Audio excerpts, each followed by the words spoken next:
Hoje, o foco é em duas gigantes da Bolsa Brasileira, Klabin e Taesa. Isso aí. Vamos destrinchar uma análise recente do mercado sobre elas e pegar umas dicas, tipo aquela armadilha do preço médio.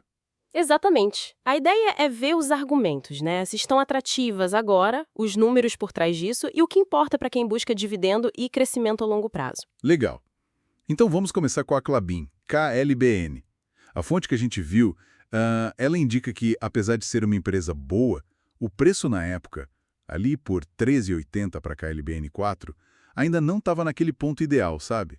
Uhum. A zona mais interessante, segundo eles, ficava mais para baixo, entre 13,30 e 13,50. E os motivos apontados são, bom, teve uma queda nos resultados mais recentes, né? A dívida também deu uma aumentada, Certo. mas o ponto que parece mais crucial ali foi a mudança na política de dividendos. O payout, sabe? Ah, sim. Ele caiu, era de 15% a 25% e foi para 10% a 20% do EBITDA ajustado. Não é que é uma medida de caixa operacional, né? E essa redução, pelo que deu para entender, foi para tentar diminuir a alavancagem, o endividamento. Isso, que é uma medida prudente, né? Faz sentido. Olhando a gestão financeira. Faz sentido. Mas, claro, acaba impactando o dividendo que o investidor recebe no curto prazo. A projeção que eles citaram era de um yield, um retorno em dividendo de mais ou menos 5,3% ao ano. Ok, 5,3%. Mas olha só, nem tudo é ponto negativo, né? A análise elogia a frequência. Ah, sim. Isso é legal. Klabin paga umas 4, 5 vezes por ano. Ajuda no fluxo de caixa de quem investe, né? Sem dúvida. Ajuda bastante. E tem outra coisa que, nossa, me chamou muita atenção. O histórico de crescimento desses dividendos. Esse é um ponto fortíssimo, realmente. As médias anuais são, olha isso, 8,5% nos últimos 3 anos, 14% nos últimos 5 e impressionantes 13,3% na média dos últimos 10 anos. É muita coisa. Quer dizer, quem botou dinheiro lá há 10 anos viu o dividendo quase triplicar só pelo crescimento. É um ponto fundamental mesmo. Você tem um dividendo hoje que talvez não seja o maior do mercado, mas olha esse potencial de crescimento, esse histórico. Um contraste bem interessante com a outra empresa que a gente vai ver. Exato. Vamos para ela então. Taesa, TEE11. Aí a análise já vem com uma visão que eles mesmos chamam de impopular. É um pouco mais polêmico, né? Dizem que apesar da qualidade da Taesa ser indiscutível, transmissora de energia, setor super resiliente, as ações estariam caras agora. Por quê? Qual o argumento? Olha, a argumentação se apoia bastante nos números de retorno esperado. Citam uma projeção de TIR, a taxa interna de retorno real para a Taesa, Certo. de 5,9% mais inflação.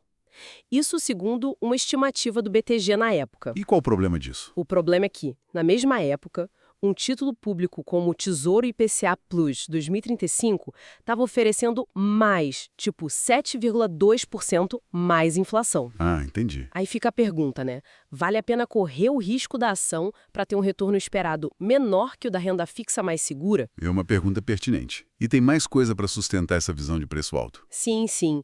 A análise menciona também os múltiplos de avaliação. O EV/EBITDA, por exemplo... Que compara o valor da empresa com a geração de caixa dela. Isso. Estava acima da média do setor, em 10,5 vezes.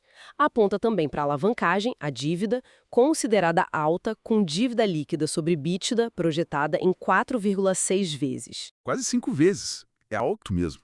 Para transmissora. É um nível elevado, sim.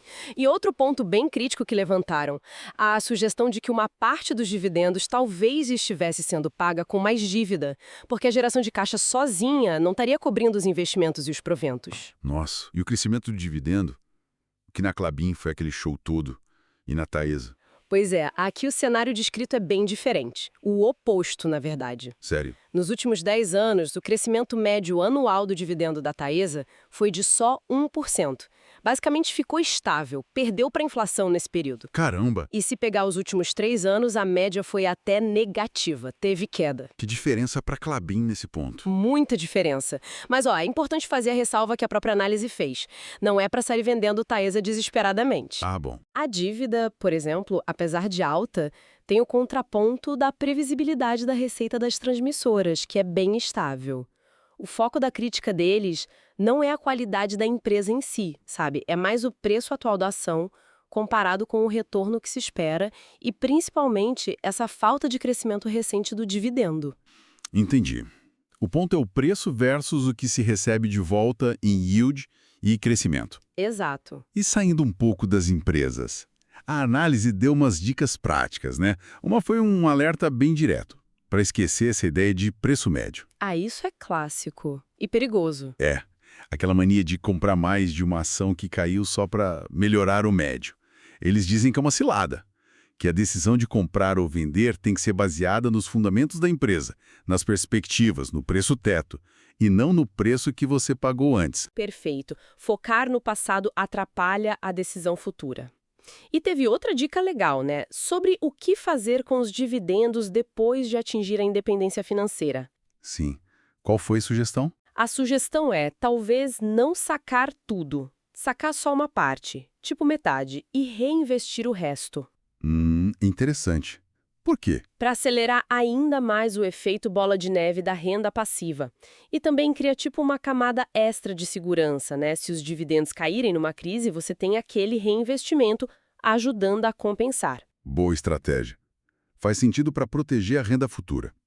Então, para a gente amarrar as ideias dessa análise, o que fica? Bom, vimos a Klabin, que foi elogiada pelo crescimento histórico do dividendo, muito forte, apesar de um yield atual mais comportado e um preço que talvez precise de mais atenção para a entrada. Isso. E do outro lado, a Taesa.